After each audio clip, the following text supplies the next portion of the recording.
nosotros no es que estamos hechos para ser carnívoros exclusivos, pero funcionamos mucho mejor si somos 90% carnívoros y 10% herbívoros que si somos al revés.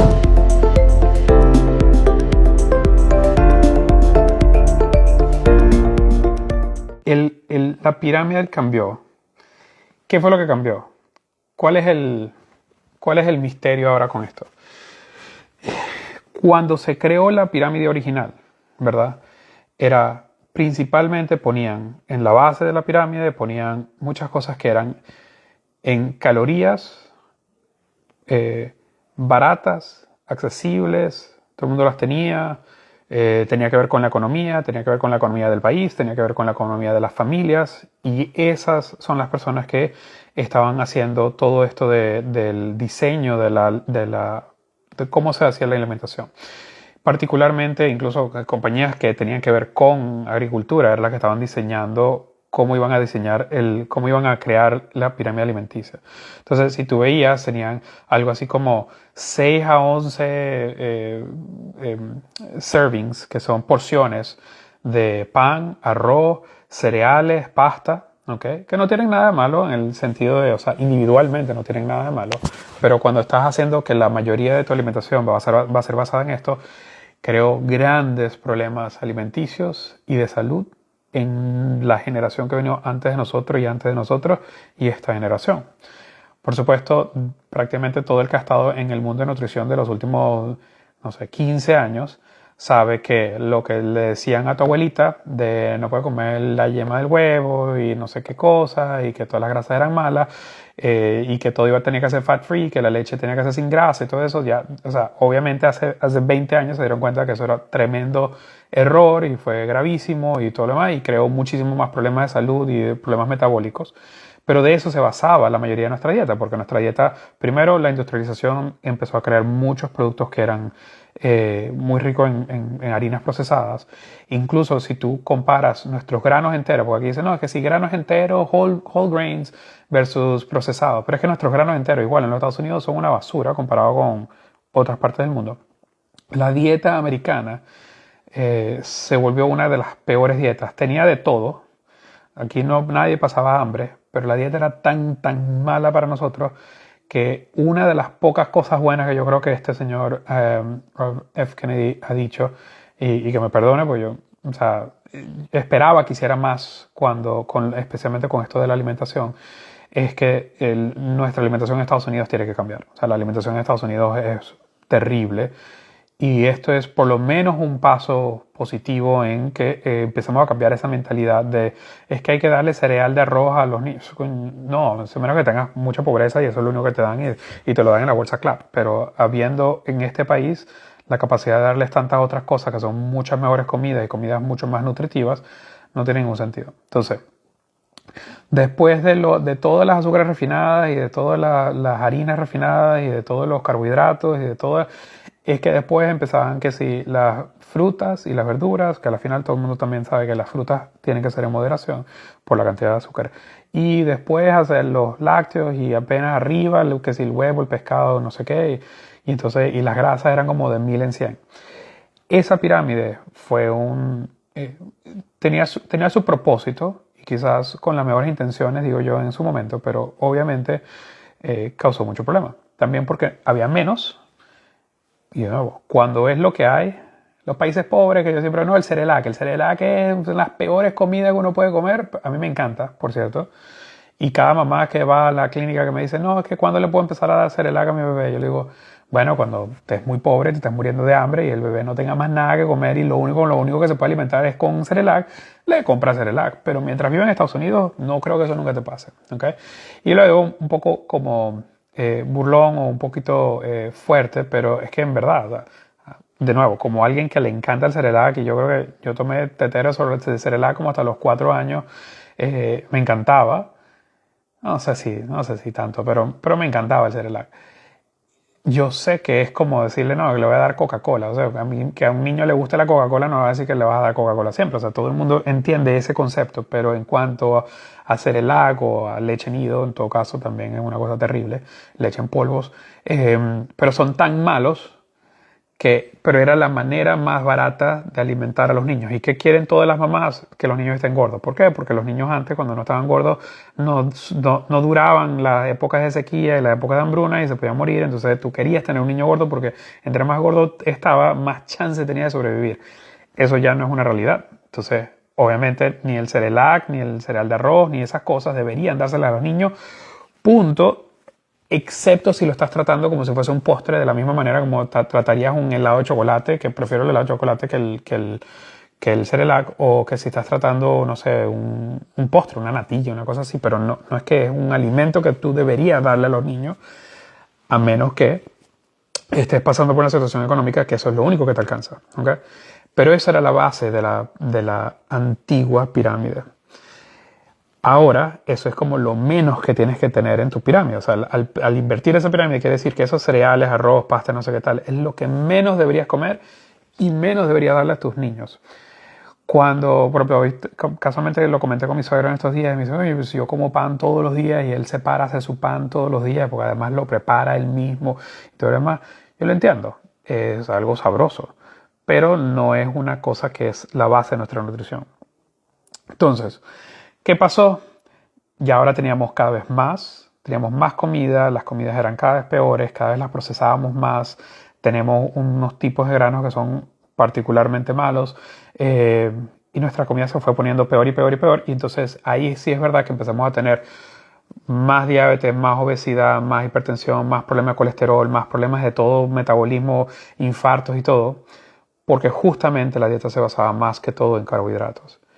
Y una cosa que es muy interesante, que la gente nunca termina de entender, es que cuando tú piensas en, por ejemplo, colesterol, triglicéridos, esa conversación también yo la tengo mucho con los pacientes. Me dicen, es que tengo los triglicéridos muy altos, ¿será que dejo de comer grasa? Y le digo, no, deja de comer azúcar. Si es que tengo el colesterol muy alto, ¿será que dejo de comer grasa? No, deja de comer azúcar. Y cuando digo azúcar me refiero a carbohidratos. Y eso puede ser desde pan hasta pasta hasta fresas. O sea, todos los carbohidratos, incluyendo la fructosa. ¿Verdad? Porque tú mencionas que las frutas son naturales, ¿sí? El grano también es natural y la caña de azúcar también es natural, o sea, no todo eso, el tabaco también es natural. No porque sea natural que sea bueno, eso es una estrategia de marketing, pero el cuerpo, cuando tú comes colesterol, comes grasa, un pedazo de carne con un pedazo de grasa, ¿ok? O aceite de oliva, cosas así, y es grasa. Eso representa menos del 20% de nuestro colesterol total. Muchas veces una gran parte no se absorbe, la que se absorbe no es la que representa la que tapa las arterias y todo eso. Hay un pequeño caveat con ApoB, que podemos hablar de eso, que es un tipo de componente de algunas cosas en grasa, pero la mayoría de estas grasas nosotros las producimos en nuestro hígado y la producimos aparte del azúcar que tenemos. El azúcar hace una parte del metabolismo, llega a una parte donde llega a un momento antes de entrar al ciclo de Krebs, para los que se acuerdan de biología del tercer grado en estado Táchira, cuando antes de entrar al ciclo de Krebs, si no se necesita esa energía en forma de azúcar, no se necesita ATP, la guardamos o la convertimos en triglicéridos o la metemos hacia la vía de producir colesterol. Tenemos algo que hacer con ella o la volvemos a guardar, la que se pueda volver a guardar en forma de storage de azúcar, pero el azúcar engorda, por eso es que la Coca-Cola engorda. La Coca-Cola no tiene grasa, pero el azúcar en exceso que tenemos que procesarla de alguna manera. Y la que no podemos procesar, lo que hacemos es que la almacenamos en forma de grasa. Entonces, cuando tú eliminas todo carbohidrato de tu dieta, a esa gente que le gusta hacer keto, carnívoro y eso, que yo siempre he sido ni tan calvo ni con dos pelucas, pero si tuviese que escoger una dieta, siempre escogería una dieta. Si tuviese que escoger una de las dos pelucas, escogería exceso de carnes que excesos de veganos, por ejemplo.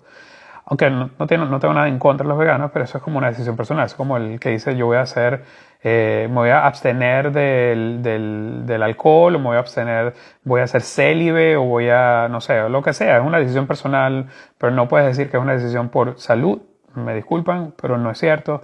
El cuerpo humano necesita esas cosas, por eso el vegano tiene que suplementarse con tantas cosas, no solamente con vitamina B12, pero también tiene que hacer suplementos de otras muchas cosas, o tiene que ser un ingeniero de nutrición para poder estar siempre al pico. La gente que dice, no, sí se puede ser vegano y tener músculos grandes, sí, pero tienes que estar tienes que vivir contando cada cosa que te estás comiendo y hacer un nivel de matemática que tendrías que estar loco para poder tener esa cantidad de matemática para hacerlo. Y quien me dice que no, es mentira.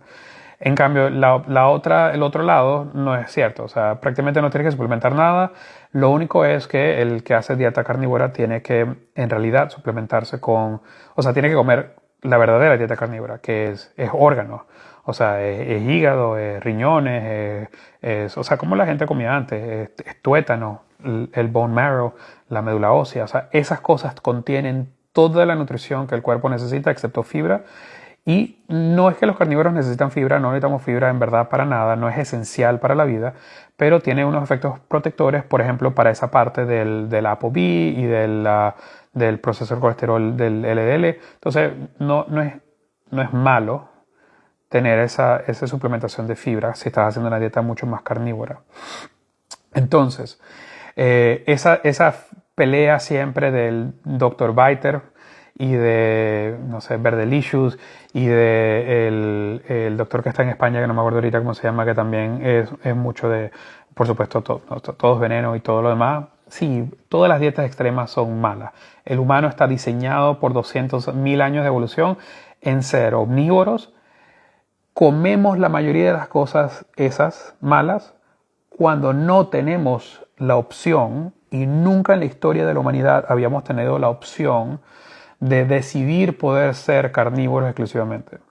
Siempre teníamos que forage es que teníamos que cultivar, buscar, cuando no había caza, o sea, matábamos un bisonte, de ese bisonte nos comíamos todas las piezas, pero hasta que no consiguiéramos otro bisonte, comíamos lo que consiguiéramos. Entonces, nos hicimos, a través de ese proceso, nos hicimos capaces de tener un intestino largo, que es un poquito diferente a los carnívoros puros. Nos sintetizamos nuestra propia vitamina C, por ejemplo. Entonces tenemos que obtener más que todo, aunque carnívoro sí la obtiene, pero no necesita ser de la fruta o de las verduras para tener vitamina C. Pero ese mismo proceso es lo que hace que ahora la pirámide, regresando al tema de la pirámide prioritiza proteínas, sean con grasa o sean sin grasa. Pero grasas sí todavía dicen que no, que 10%, pero eso todo está basado, es que la mayoría de los estudios están basados en una época donde casi siempre comíamos muchos contornos, ensaladas, arroz, no sé qué y tal, muchos contornos, papa, o sea, la dieta de la papa es una de las mejores cosas que ha pasado en la humanidad, porque la papa literalmente evitó millones de personas que se murieran de hambre, tanto en Europa, en el mundo. La papa es una de las cosas, una de las bendiciones de la humanidad. Pero por ejemplo, en Irlanda, una de las cosas interesantes de Irlanda, ahorita que estuve era todo sobre la hambruna. Ellos pasaron una época donde sembraron papa y la papa se enfermó y todas las cosechas de papa se murieron. Y la gente se murió de hambre. Y hay monumentos y cosas de toda la gente que se murió cuando no tenían papa. Entonces, obviamente, y la papa hasta vitamina C tiene, por cierto, pero obviamente nosotros nos hemos diseñado para alimentarnos con lo que hay. Pero en un mundo donde tenemos la posibilidad de decirle DoorDash o de Walmart, necesito un bistec, y te lo envían por drone y te lo dejan caer en el patio de tu casa, ¿verdad? Porque eso ahora existe, ahora lo tenemos. Ya eso no es una excusa. Entonces, lo que vemos, la mayoría de los problemas de salud que tenemos son problemas de salud relacionados a la alimentación alta en carbohidratos, porque simplemente tenemos demasiados.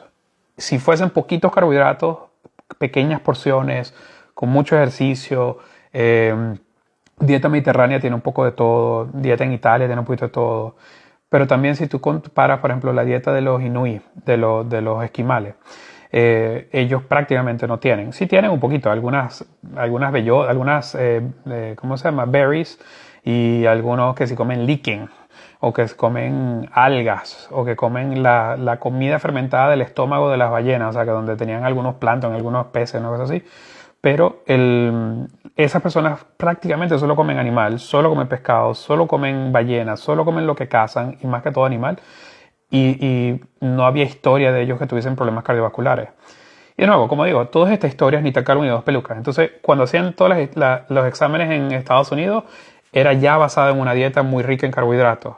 Entonces no podían decidir, no podían saber cómo era una dieta alta en proteína, principalmente en proteína, porque nadie hacía esa dieta.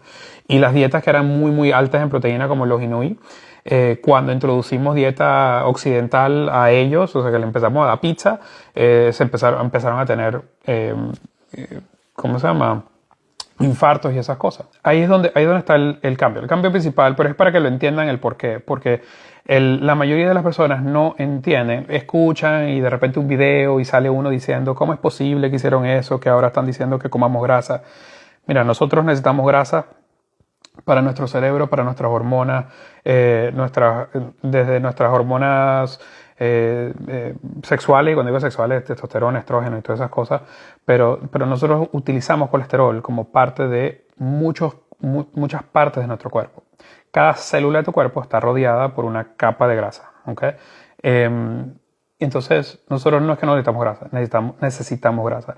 Y las personas que comen, por ejemplo, incluso esas dietas carnívoras que hacían dietas solo de carne, sin incluir grasa, se enfermaban más que aquellas personas que hacían una dieta carnívora que tenía grasa, ¿no? Entonces, ¿qué le puedo dar a mi niño? ¿Cómo le voy a dar la dieta a mi niño? Una dieta rica en carbohidratos no es la mejor manera de alimentarlos. Ellos pueden comer carne, ellos pueden comer pollo, pueden comer pescado, pueden comer cerdo, pueden comer todas esas cosas. Ahora, vegetales, frutas y vegetales, porque ese es el punto medio, ¿no? Ese es no, pero que deberían comer muchas frutas y vegetales. Fruta, claro, pero fruta es un postre, es como cualquier cosa, es dulce, es más que todo azúcar, están diseñadas para hacer comidas, para que los animales coman, tienen semillas y generalmente esas semillas cuando hacen pupú siembran la planta vuelve a crecer y así sigue el ciclo de la vida, ¿no? Entonces la mayoría de las frutas están diseñadas para hacer comidas, por lo tanto tienen bastante azúcar para que sean agradables al paladar. Por lo tanto, y la gente lo sabe, o sea, lo pueden googlear. Agarra una banana, busca en Google cuántos gramos de azúcar tiene una banana que está medio pintona, o sea, que está un poquito marroncita. Y vas a ver que tiene, 25 gramos de azúcar. ¿Cuántos gramos de azúcar tiene un vaso de Coca-Cola? 25 gramos de azúcar. Entonces, en cuanto a azúcar, no estoy hablando de ningún otro ingrediente. En cuanto a azúcar, tiene la misma cantidad de azúcar una banana que un vaso de Coca-Cola. Entonces, ¿debería estarse una persona comiendo 2 bananas al día? No, igual que no deberían estar tomándose 2 vasos de Coca-Cola. Es que ¿cómo lo va a comparar? Porque las cosas malas de la Coca-Cola, no sé qué tal. No estamos hablando de eso, estamos hablando específicamente del azúcar. Es que el azúcar natural versus el azúcar de la caña o el azúcar... Bueno, la Coca-Cola aquí en Estados Unidos es pura fructosa. La Coca-Cola en México es glucosa. La glucosa es menos mala para nosotros que la fructosa. La fructosa de las frutas. Que generalmente lo obtienen del maíz. La fructosa del maíz es mucho más dañina para nosotros metabólicamente porque nunca deberíamos haber comido la gran cantidad de fructosa que tenemos acceso hoy en día. Eso no existía en la naturaleza. Es más, no existen bananas en la naturaleza de la manera como nosotros, las bananas esas chiquitas que nosotros comemos en el supermercado de aquí, eso no existe en la naturaleza. La banana en verdad es un invento de nosotros los humanos a través de años de cultivo, de modificación genética de nuestras propias frutas. Pero la mayoría de esas frutas en el mundo natural no son tan dulces, nosotros las criamos para ser dulces. La gente que habla de, por ejemplo, cuál es una de las peores comidas de índice glicémico que nosotros podemos comer, de todas, las uvas, por ejemplo. ¿A quién no le gustan las uvas? ¿Qué mamá no si a un niño le gustan las uvas, mi amor, déjame picarte 15 uvas y ponértelas ahí, mira cómo se las come con gusto y no sé qué tal. No es que son malas, pero es que la uva que nosotros tenemos está diseñada para ser ultra dulce, incluso sin semillas, sin nada, no sé qué y tal, y están diseñadas justamente para que sean adictivas y en verdad tú puedes comer más azúcar comiendo un vaso de uva que un vaso de Coca-Cola.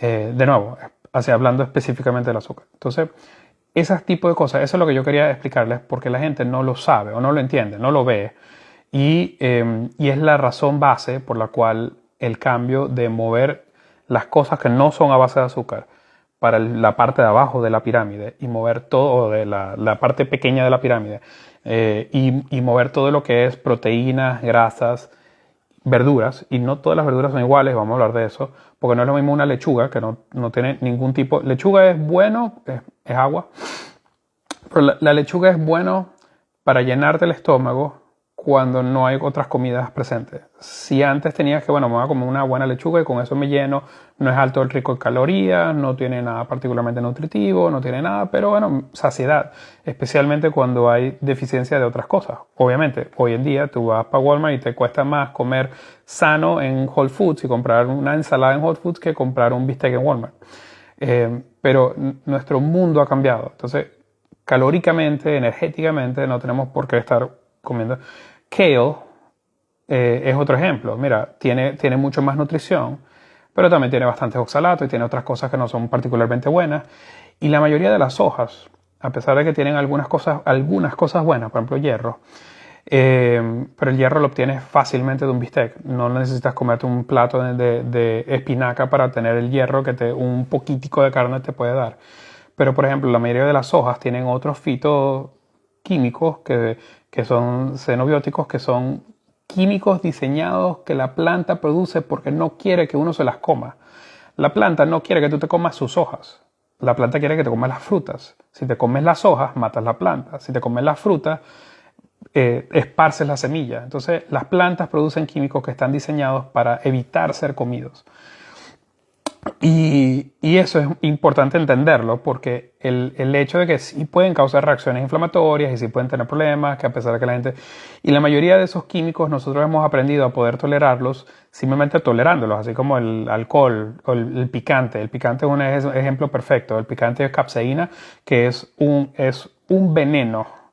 Nosotros nos hemos vuelto muy tolerantes a ese veneno. O sea, yo digo veneno en el sentido de que está diseñado para causar una sensación incómoda, para evitar que los animales se los coman y no sé qué, es un poco de cosa.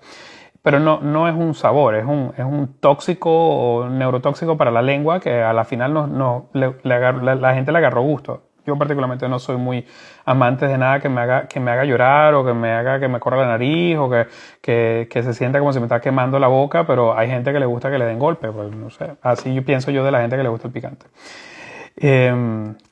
Lo digo medio en broma, pero el punto es que las plantas producen ciertas cosas que están diseñadas para que no te las comas. Por lo tanto, la gente que piensa que comer pura planta todo el tiempo es perfectamente bien, es mentira.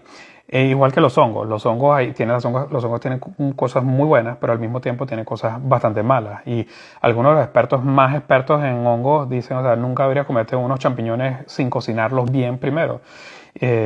Y dicen, yo no me lo comería, yo no lo haría, pero ¿cuántas veces no me comí yo una ensalada que le pone unos champiñones, ¿cómo se llama? Picaditos y están crudos, y uno se los come y dice, qué rico. Pero resulta que sí tienen cosas malas. Pero todo tiene cosas malas. O sea, si tú dices, no, que la carne, el pollo, o sea, todo al final, todo tiene algo malo. Y la idea es balancear las cosas malas con las otras formas buenas de vida. Y nosotros tenemos mecanismos internos para regular todas estas cosas. Entonces, si tú cocinas las verduras tienes mucho menos chance de tener esas cosas.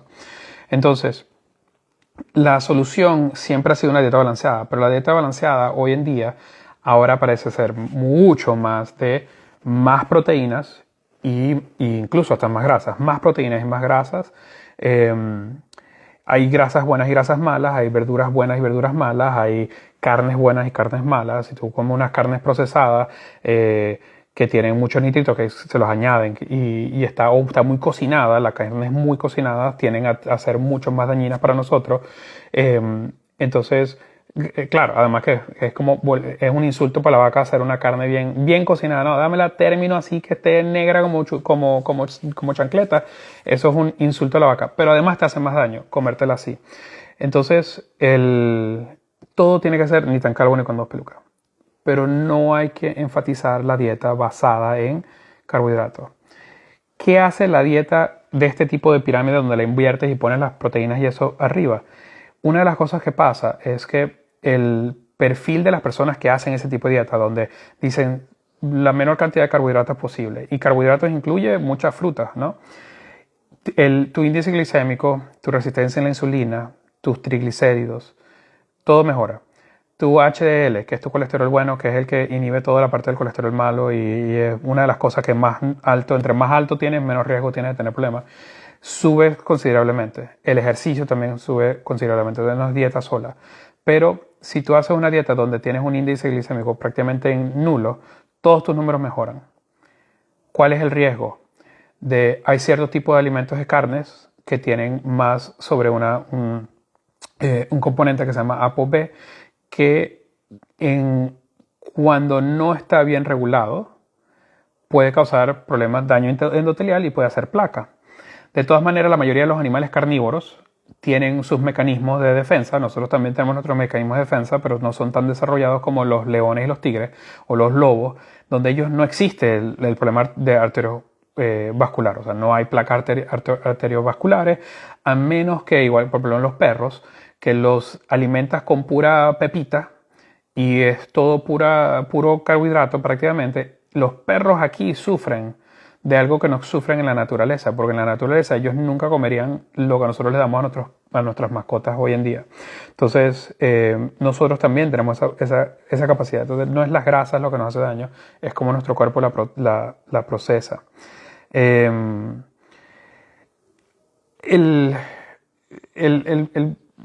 Ni tan carbón con dos pelucas. Yo siempre le digo, incluso a mi hermana que tiene su bebé, que tiene 4 meses, un bebé gordito, bello, bello, bello, ella me dice, no, que el azúcar. Yo digo, mira, una cosa que es importante entender es que todo tiene azúcar, o sea, prácticamente. Porque la leche materna tiene bastante azúcar, es bastante dulce, tiene un azúcar que se llama lactosa. La lactosa es un compuesto de 2 tipos de azúcar diferentes, tiene galactosa, tiene glucosa, y esas galactosa y glucosa son indistinguibles. La glucosa de la leche materna es indistinguible de la glucosa de la caña de azúcar para el cuerpo. Lo que nosotros tenemos son unas enzimas que empiezan desde la saliva hacia abajo, que rompen la galactosa y la lactosa en galactosa y no sé qué, y después tenemos un mecanismo que procesa la galactosa y esa glucosa la utilizamos para producir energía. Pero la leche materna tiene azúcar, la fruta tiene azúcar, la pasta tiene azúcar, el pan tiene azúcar y todo tiene azúcar, ¿no? Entonces, el problema es cuando nuestras cantidades de azúcar que consumimos son mucho mayores a la capacidad que tenemos para procesar esa cantidad de azúcar. Entonces, cuando tenemos que agarrar ese azúcar y empezar a meterla donde quepa, ahí es donde viene el problema. Antes era bueno porque tú decías, no, conseguí cosechar arroz y a punta de arroz mantuvimos vivo a toda China por no sé cuántos cientos de años donde no había más nada. Ah, bueno, perfecto. Pero hoy en día, de nuevo, eso ya no es una excusa. Por ejemplo, aquí alguien está diciendo Mom Sugar Free, dice que ya ellos tienen 8 años que invirtieron la pirámide alimenticia y se informaron y ha sido la mejor decisión. Sí, es que el que ha estado conmigo los últimos 10 años, yo siempre le he propuesto a las mamás pirámides invertidas. Incluso mucha gente, yo les digo a los bebés chiquitos, no, sí, mira, dale carne, cómprale un bistec, un steak de esos grande que lo chupe, no sé qué y tal, y todo el mundo abre los ojos porque todo el mundo está pensando en esa estrategia antigua de las mamás de mucho antes, de cuando no teníamos nada de esta información, donde todavía es que sí, no, que la papillita, eso no se hace, y no se hace no porque no se puede hacer, pero no se hace porque ya no estamos en ese punto de la civilización de lo que tenemos que hacer. Entonces, vamos a seguir avanzando el tema porque si nos da chance, llegamos a la parte de las vacunas. Nosotros no es que estamos hechos para ser carnívoros exclusivos, pero funcionamos mucho mejor si somos 90% carnívoros y 10% herbívoros que si somos al revés. Tenemos muchas menos cosas que suplementar, muchas más. Y eso es lo que se ha visto de 20 años para acá, porque antes no había la alternativa de hacerlo al revés. Y sí es verdad que algunas tribus, especialmente casas, donde lo que se enfatiza es la caza y el producto animal, pero se comen todo, o sea, comen de nariz a rabo. Y el que come carnívoro de nariz a rabo no necesita suplementarlo con más nada. Perfecto, chévere, pero esa no es la realidad. La mayoría de las personas comen, dame ribeye, dame picaña, dame lomito, y en verdad no comen todas las demás cosas nutritivas, y ahí es donde el balance existe y tenemos que obtener esa alimentación de las frutas y las verduras. Entonces, el punto es ser centrista. El que es todo vegetariano, todo vegano, nada de producto animal, eso es una preferencia cultural, emocional, espiritual, tú sabes, empatía con los animales, todo eso está bien, perfecto, pero no lo podemos asumir para todo el mundo como si esa es la mejor dieta. No lo es. Y no me importa que no sea un tema, ¿cómo se llama? Una opinión popular para aquellas personas que están en ambos extremos. ¿Okay? Porque un poquito de azúcar tampoco hace daño. Para eso tenemos insulina, tenemos procesos, tenemos glicólisis, gluconeogénesis, tenemos todos los procesos para procesar para arriba y para abajo azúcar. Lo que pasa es que no tenemos una capacidad limitada para procesar para arriba y para abajo azúcar. Entonces, un poquito de azúcar no te va a hacer daño. Un poquito de grasa no te va a hacer daño. Un poquito de tal no te va a hacer. Un poquito de cianuro no te va a hacer daño. A pesar de que, pues, cianuro hay muchas frutas y cosas que tienen cianuro. Arsénicos, metales, o sea, todas esas cosas existen en la naturaleza. Nosotros consumimos todas esas cosas de manera natural y tenemos métodos de contrarrestar esas cosas en el mundo natural. Sí, ahí dice, yo me metí a vegana por amor a los animales y terminé con anemia. Tenía 15 años, me pusieron como un fideo.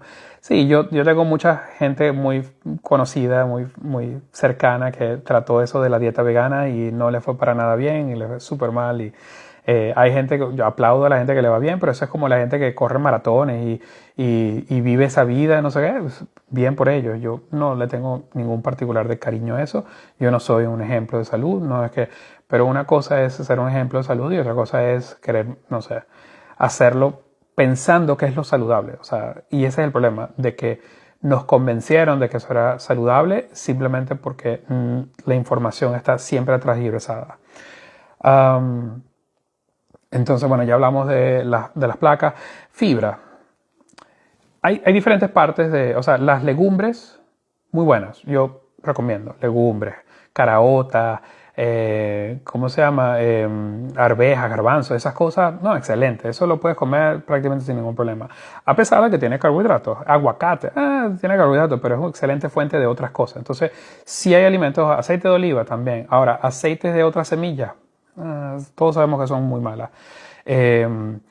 Y hoy en día estamos tratando de evitar y alejarnos más y más y más y más de ese tipo de productos que nos convencieron por mucho tiempo. Dígame la margarina, por ejemplo.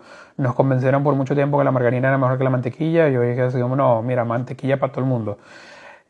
Que no, tampoco es hasta ese extremo, pero sigue siendo menos mala la mantequilla que él. Sí, Ángel dice que no me pusieron de médico primario. No te preocupes que lo solucionamos. Y si no ponen a mí, ponen a alguno de los otros nurse practitioners que tenemos, de los otros proveedores que tenemos en el sistema, pero de una manera u otra igual te vamos a ver en las clínicas. Bueno, entonces, creo que eso más o menos resume todas esas cosas. ¿Okay? Ni tan carbo, ni dos pelucas. No todas las vegetales y las frutas son útiles, sí, excepto para llenar el estómago y para quitarte el hambre. Hay unas que son nutritivas, unas que no. La papa, la zanahoria y esas cosas tienen muchas cosas nutritivas, pero también están muy altas en carbohidratos, entonces hay que balancearlas. Yo soy de los que prefieren unas dietas altas en proteínas y puede ser en pescado, en huevo, en productos lácteos. No todo el mundo tolera bien los productos lácteos, no todo el mundo está hecho para productos lácteos. Hay una cuestión incluso genética con respecto a tolerar los productos lácteos, porque nosotros no producimos una cantidad ilimitada para siempre de lactosa. La lactosa es una enzima natural que se produce en el intestino y producimos amilasas en la boca y producimos lactasa en el intestino y nosotros dejamos de producir lactasa a medida que vamos envejeciendo. Por eso, en líneas generales, 99.999% de los niños no existe intolerancia a la lactosa. Y lo he dicho en muchas otras oportunidades. Eso no existe. Si fuesen intolerantes a la lactosa no pudiesen tomar la leche de su madre, porque la leche de su madre tiene muchísima lactosa. Y Diosito no creó la leche de su madre para que sus niños no se lo pudiesen tomar. Y las pequeñas excepciones que antes la naturaleza simplemente no las permitía que existieran, hoy en día existen porque, bueno, tenemos ciencia y medicina, pero eran los niños que tenían, por ejemplo, galactosemia, que se volvían ciegos, el cerebro se le hinchaba y se morían. Pero no duraban mucho.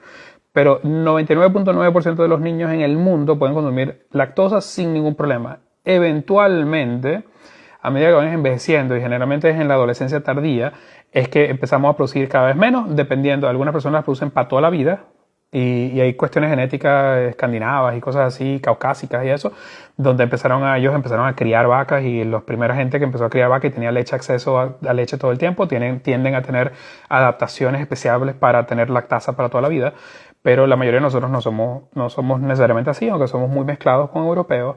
Entonces, la intolerancia a la lactosa es un problema de viejos, de ustedes que me están escuchando. no es un problema de niños, y cuando ustedes le ponen leche lactosada a los niños, lo están haciendo o por desconocimiento o porque ustedes prefieren, pero no, si un médico le dijo, no, cambien una leche lactosada, pues no le escuchan a ese médico no sabe lo que está diciendo. Ahora, proteína de la vaca, sí, ellos pueden tener alergia a la proteína de la vaca, y muchas otras cosas, pero hay muy pocos casos donde un niño no puede tolerar la leche, la lactosa, y casi siempre va a ser de manera transitoria, incluyendo la leche materna, pero por manera transitoria y generalmente por infecciones y cosas así. De resto, los niños no son intolerantes a la lactosa. Eso es una cuestión de marketing, de mercadotecnia. Te voy a vender una leche deslactosada. ¿Por qué? Porque si al adulto le cae bien la leche deslactosada, entonces me imagino que al niño también le debe caer bien la leche deslactosada. Pero hay leches con proteínas hidrolizadas que son hipoalergénicas, pero los azúcares no son los que causan las alergias. Las proteínas son las que causan las alergias, y si tú desnaturalizas la proteína, la leche no le causa ninguna alergia, y eso es lo que usamos. La gente que usa leche de soya, que prácticamente también el que ha vivido en este planeta por los últimos 15 años sabe que nosotros ya no le damos leche de soya a los bebés prácticamente nunca jamás, por diferentes razones, pero además de eso, porque antes una razón era, bueno, para los niños que no toleraban la proteína de la vaca, más del 50% tienen problemas con la proteína de la vaca, es mejor usar leche hidrolizada de proteína de vaca, sigue siendo más nutritiva y tiene mejores cosas, pero además tiene mucho menos fitoestrógenos y otras cosas que de repente no son buenas para la... Entonces la Academia Americana de Pediatría no ha recomendado leche de soya de hace como 20 años y solamente la recomienda para gente que quiere que los hijos sean veganos, que deberían meterlos presos como abuso infantil. Niños que tienen galactosemia o algún problema de la enzima que produce la lactasa, que es muy, muy raro. O en la parte esa transitoria, donde por ejemplo tuviste un niño que le dio un virus estomacal y tuvo una diarrea espantosa y destruyó se inflamó todo su intestino y ya no puede producir lactasa hasta que eso se sane.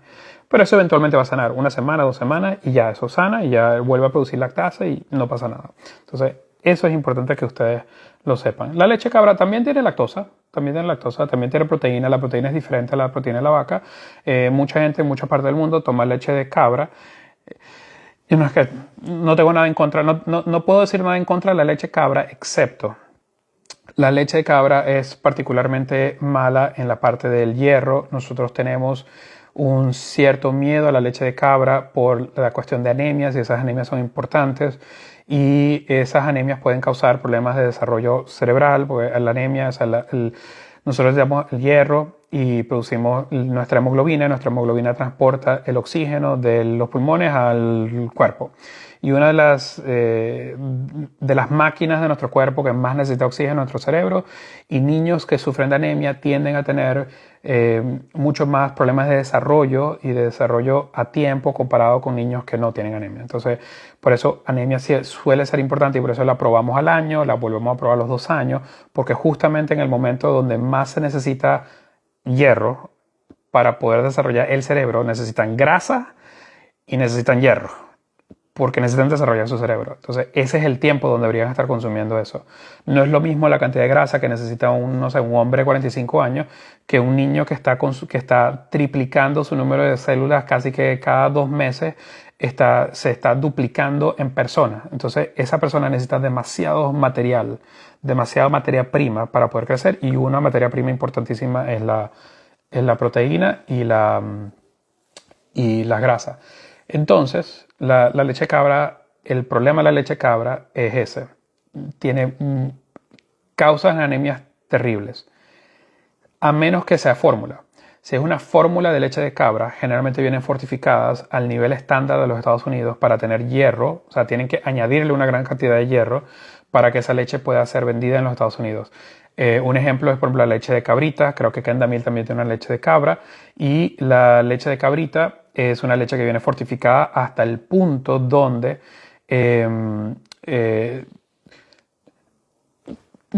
no va a tener la deficiencia cual los pediatras, por lo menos los pediatras en países desarrollados, siempre han odiado la leche de cabra por esa razón, pero la leche de cabra de hoy en día no es igual a la leche de cabra de hace 20 años, de que casi que directo de cabra, que tienes que ir al mercado de no sé dónde a comprarla, tal, porque te la venden en unas botellas de vidrio, y esa leche no es ideal para los niños. No quiere decir que no se la pueden tomar, pero no es ideal para los niños.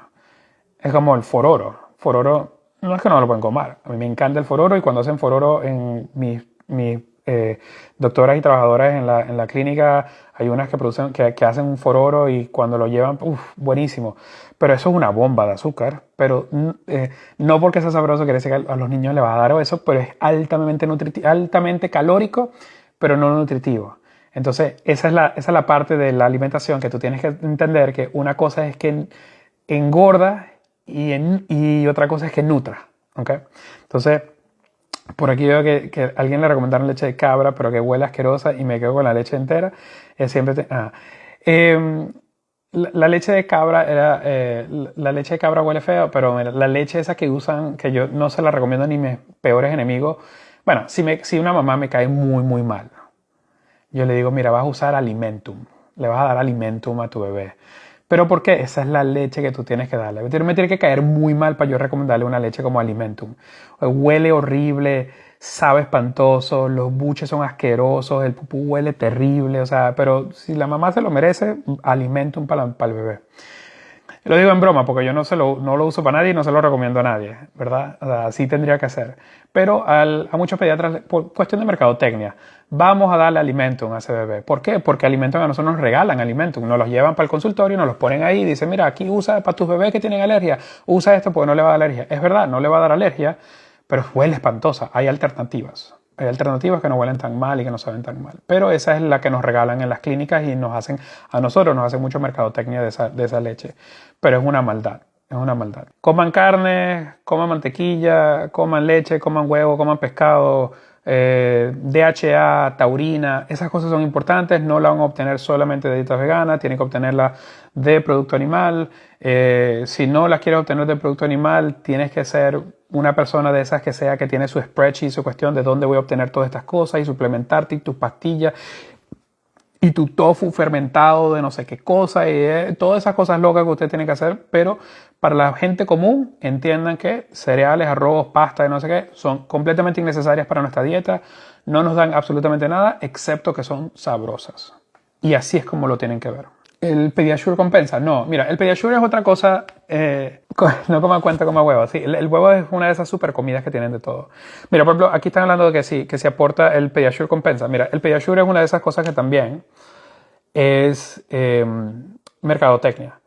En el sentido de, hay otras muchas cosas que tienen mucho menos azúcar, que tienen más proteínas y más grasas, incluyendo vitaminas y minerales, pero si lo único que quieres hacer es engordarlo, es preferible que lo engordes con aceite de oliva y mantequilla a que lo engordes con Pediasure. El Pediasure es simplemente algo que sabe sabroso, por lo tanto los niños se lo comen, pero 1 gramo de carbohidrato, 1 gramo de azúcar tiene 4 calorías, 1 gramo de grasa tiene 9 calorías. Si tú quieres darle, tú le pones un poquito de mantequilla al arroz que se come, o al brócoli que se come, o a la carne que se come, la pones con mantequilla, como hacen los franceses, es mucho más chance que van a tener de poder aumentar de peso. Si quieres hierro, como te dije, la mejor fuente de hierro que existe es carne, preferiblemente no muy cocinada, pero carne. Y además de eso, también sí hay ciertas plantas que tienen hierro, pero tienes que comerte unos guacales de caraotas y tienes que comerte un guacal de espinaca como Popeye para tener suficiente hierro, pero sí se puede. Entonces, si tienes un balance de esas cosas, lo vas a poder obtener. Y los niños no es que necesitan súper grandes cantidades. Recuerda, nunca habíamos tenido tanta comida como tenemos hoy en día. Antes no tenían estas cantidades, ni tenían Pediasure, ni tenían nada de eso, y por 200.000 años hemos creado civilizaciones, construimos pirámides, construimos el Imperio Romano y batallamos ¿cómo se llama? Cazamos gacelas corriendo en el desierto por 7 días corridos con solo agua y hemos sobrevivido. Entonces, nadie se muere de hambre en los Estados Unidos y ese tipo de suplementación, yo soy siempre en contra de eso, del Pediasure, y soy en contra del aceite de hígado de bacalao, que también es una atrocidad del capitalismo salvaje que nos vendieron a nosotros cuando estábamos chiquitos. No se lo recomendaría absolutamente a nadie, pero si le vas a dar un aceite porque quieres engordarlo, no le dejes el aceite más piche y chimbo que existe en el mundo, pero era porque el aceite no lo podían vender para más nada y le ponían un sabor a naranja y sabía horrible, pero se lo vendían a quién, a las mamás que quieren que los niños engorden. Entonces, ¿con qué engorden? Con grasa. Ah, bueno, déjame venderle grasa. Pero voy a vender grasa de aceite de bacalao que no se puede usar para nada, no se puede usar para cocinar, no se puede usar para ingeniería, no se puede usar para nada. O sea, literalmente es el peor de los aceites del mundo. Eso es lo que nos daban a nosotros para que engordáramos. pero aquí tú puedes comprar aceite de oliva extra virgen, refinado, no sé qué, de un solo viñedo, y ese aceite le va a engordar exactamente igual, pero no le va a hacer tanto daño. Entonces, si quieren engordarlo, engorden con eso, porque al final el cuerpo necesita pocas cantidades de todas las cosas que necesita, no necesita muchas cantidades de todas las cosas que necesita. Sí, la emulsión de Scott. No me acuerdo de la emulsión de Scott. A todos nos dieron. Y puede ser, no, todos estamos aquí. Sí, pero nuestras mamás también fumaban cuando estaban, y el doctor les decía que fumaran cuando estábamos embarazadas, y nadie importaba. Hubo una época donde nadie usaba cinturón de seguridad y todo el mundo bebía, incluso embarazada. O sea, hay cosas que hemos aprendido y sabemos que no eran buenas, y solo porque sobrevivimos algunos, no quiere decir que no hubo muchos que fueron afectados. Eh, y a todos nosotros nos engordaron con la idea de tienes que engordar, tienes que engordar, tienes que engordar. Y ahora, especialmente que ahora vivimos en un país donde hay mucho, ¿cuánto venezolano no llegó flaco y en un año está gordo porque llegó a Estados Unidos? Entonces no es que estaban gordos porque ellos eran gordos porque su genética era de gordo, porque en Venezuela estaban flacos, pero llegan aquí y 20 kilos, 2 años, 20 kilos. ¿Por qué? Porque no es que la comida engorda, no, el que engorda es uno. Entonces es la abundancia y el simplemente no. Entonces es la mentalidad.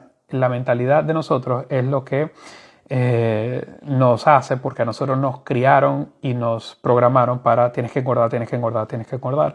Y es muy difícil quitarse esa programación. Lactobisóforo, oro, todo eso. ¿Qué opina de la leche nido para niños? Es lo mismo. O sea, si le van a leche nido, le dan Coca-Cola, para mí es lo mismo. Denle Coca-Cola a esos muchachos. Lo que quieren es que engorde, denle Coca-Cola. Que esos muchachos con Coca-Cola engordan, pero mira, así, rapidito. La leche nido es el McDonald's de las leches. Todas las mamás que han visto, me han tenido como pediatra, a todas las mamás se los he dicho, leche nido es el McDonald's de las leches. Es bueno, bonito, barato. Bueno no, pero es bueno, es barato, sabroso, bonito. ¿Cómo se llama? La lata y tal, amarilla, los recuerdos que te trae. Es altamente calórico. No tienes que tener refrigerada, un poquito de agua, la puedes tener siempre lista, eso no se vence nunca jamás, la lata la puedes tener ahí, la podemos enviar por barcos y pasa en un galpón 6 meses, y cuando la compras y la mezclas sabe a leche igualito. Entonces, de que es conveniente, es conveniente. Pero lo mismo pasa con McDonald's. Tú vas para McDonald's y en 2 minutos te entregan una hamburguesa de 1500 calorías por $5. No hay nada más eficiente en nutrición que una hamburguesa de McDonald's. Te mata el hambre, es buena para el bolsillo, te llena de calorías, tiene carne, tiene verdura, tiene salsita, no sé qué, la papa de McDonald's tiene vitamina C, todo. Tú pudieses alimentar a una persona en África como una semana con un combo de McDonald's. ¿Eso quiere decir que sea sana? No. ¿Quiénes son las personas que generalmente tienen que comer la mayor cantidad de comida rápida como McDonald's? La gente pobre. ¿Por qué? Porque justamente son 1500 calorías por $4. Cuando tú vas a Whole Foods y te venden la comida buena por 40. Entonces, la comida más barata que te venden generalmente está hecha porque está hecha para engordar y saciar por poco dinero. No es la comida que tú quisieras darle a tus hijos si tuvieses que escoger. Entonces, es la comida nido, la leche nido. De nuevo, me encantaba la leche en polvo, así en una cucharita, le metía una taza de café de esas corticas, le ponía un poquito de Cerelac en polvo y leche en polvo y me comía con una cucharita cuando estaba niño. Yo tengo esos recuerdos, claro, todos ustedes también. De que es sabrosa, pero ¿por qué es sabrosa? Porque tienes que añadirle una gran cantidad de azúcar. Tienes que usar una gran cantidad de productos para poder deshidratarla. Tienes que ponerle una gran cantidad de preservativos para que no le salga hongo, no le salga moho, no se dañe. Tienes que ponerle un montón de productos para que pueda disolverse fácilmente cuando la pones de nuevo en agua, pero se mantiene suelta cuando está dentro de la lata. O sea, la cantidad de proceso que tienes que hacer para que esa leche sea leche así. ¿Por qué cuando la tratas de comprar en un supermercado americano tienes que buscarla en el pasillo de las cosas hispanas? ¿Por qué la consigues en el rancho pero no la consigues en Target o en Central Market? ¿Por qué la consigues en donde están las cosas de Goya pero no la consigues donde están las cosas de los blancos? ¿Por qué? Porque esa es la leche que nos venden a nosotros, porque nosotros somos países en vías de desarrollo donde a veces tenemos electricidad y no tenemos electricidad, donde no tenemos leche fresca entregada todos los días en el supermercado, sino que tenemos que usar lo que hay. Entonces, la leche nido es la leche para los pobres, y incluyéndome, porque éramos un país, a pesar de que Venezuela era el tercer país más rico del mundo en GDP y ahora lo vemos todos los días en las gráficas, igual teníamos mucha pobreza y éramos un país de Latinoamérica y ese era el tipo de productos que nos vendían a nosotros porque no se lo pueden vender a ningún país desarrollado. No lo iban a usar en Europa, no, a pesar de que la leche holandesa no sé qué era la mejor. En Holanda, yo viví allá, viví en Bélgica por un año y viví poblando bastante. No ves leche en polvo en ninguna parte porque para ellos sería un insulto venderte leche eso cuando ellos tienen unas vacas espectaculares, hermosas, con leche fresca y te la ponen ahí y una leche que sabe a gloria. Entonces, jamás los verías tomando leche en polvo. Nosotros sí, porque eso era lo que nos daban. Entonces, esa es la respuesta con eso.